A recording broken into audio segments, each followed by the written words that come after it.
নমস্কার বন্ধুরা, আজকে ভেন্ডির একদম একটা নতুন ধরনের রেসিপি নিয়ে চলে এসেছি। এভাবে ভেন্ডি বানিয়ে খেলে কিন্তু স্বাদেও যেমন অসাধারণ হয়, তেমনি ভাত, রুটি, লুচি, পরোটা যে কোনো কিছুর সাথেই খেতে অসাধারণ লাগে। এর জন্য ভেন্ডিটাকে প্রথমে কেটে নিতে হবে ধুয়ে নিয়ে। এখানে 2 কর সাইজে করে ভেন্ডিটা কেটে নিয়েছি। আর ভেন্ডি কিন্তু অবশ্যই কাটার আগে ভালো করে ধুয়ে নিতে হবে, কারণ ভেন্ডি কিন্তু কেটে আর ধোয়া যায় না যেহেতু। তাই ভালো করে ধুয়ে কেটে নেওয়ার পর এতে দিয়ে দিচ্ছি পেঁয়াজ কুচি।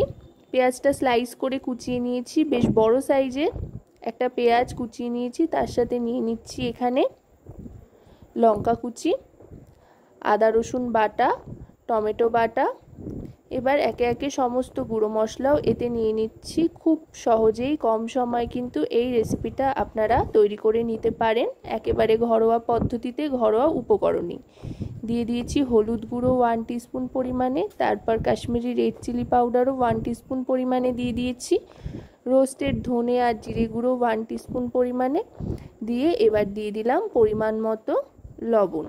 এবার দিয়ে দিচ্ছি সর্ষের তেল। সর্ষের তেলটা একটু দরাজ হাতে দিচ্ছি, যে কোনো মাখা রেসিপি তৈরির জন্য কিন্তু সর্ষের তেলটাই সবচাইতে বেশি ভালো লাগে। এবার কড়াইতে সাদা তেল গরম করে নিয়ে তাতে ফোড়ন হিসেবে দিয়ে দিলাম সাদা জিরে। এবার এদিকে এটা ভালো করে মাখিয়ে নেব ভেন্ডিটা। আগে ফোড়নটা দিয়ে দিলাম গ্যাসের ফ্লেমটা লোতে রেখে, যাতে ভেন্ডিটা মেখেই সাথে সাথে দিয়ে দেওয়া যায়। ভেন্ডি মেখে কিন্তু রাখলে চলবে না, সাথে সাথে দিয়ে দিতে হবে যাতে ভেন্ডি থেকে জল না ছাড়ে।